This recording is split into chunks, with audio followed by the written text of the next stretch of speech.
егемендік, барлық ұлттың теңдігі, егемендік, елін, жерін қорғаған ербол менен қайраттардың ерлігі. 1986 жылдың 16 желтоқсанында Қазақстанды басқаруға өзге ұлт өкілі сайланады. Бұған наразы болған қазақ жастары 17 желтоқсан күні Алматының орталығына жиналып, әр республиканы өз көсемі басқарсын, ешбір ұлтқа артықшылық бермесін деген талап қойып ұран көтереді. Жастардың ойында кеңес өкіметіне қарсы көтеріліс жасау болған жоқ. Олар тек орталық билікке қарусыз өз наразылықтарын білдірді. 18 желтоқсан күні қайта жиналмақ болған көтерілісшілерге қарсы әскери күш қолданылды.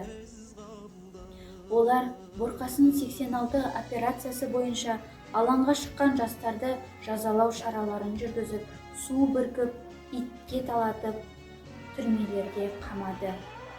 19 желтоқсан күні қазақ жастарына ұлтшыл, маскүнем, нашақор, бұзақы деген негізсіз айыптар тағылып, тергеулер басталды. Көтеріліске қатысып төл құжаттарына бүлікшіл деген таңба басылған қазақ жастары тек қара жұмысшы болып жұмыс істеді. Оқиға құрбандары туралы ақпараттар жойылды. Елімізде бұл оқиға туралы жазуға тыйым салды. Рысқұлбеков Қайрат 1986 жылғы желтоқсан көтерілісінің қаһарманы. Ол 16-18 желтоқсанда болған қазақ жастарының отаршылдық және әміршілдік жүйеге қарсы көтерілісіне белсене қатысты.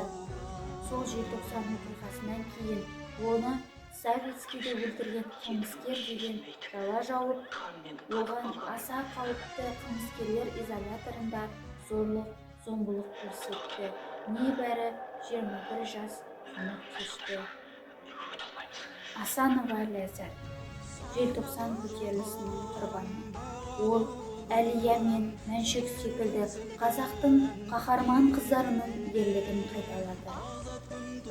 Ләззат Асанова ереуілшілер қатарына қазақтар кіріптарлық құлдыққа өмір сүргеніміз жетеді.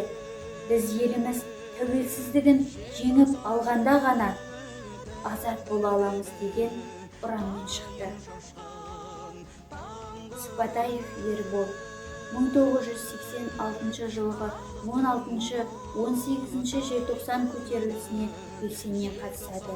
18 желтоқсан күні ауыр жарақаттанып ауруханаға түседі. 23 желтоқсан күні қайтыс болады. Қазақстан тәуелсіздігін алғаннан кейін ғана Сыпатаев жөніндегі шындық айтыла бастады.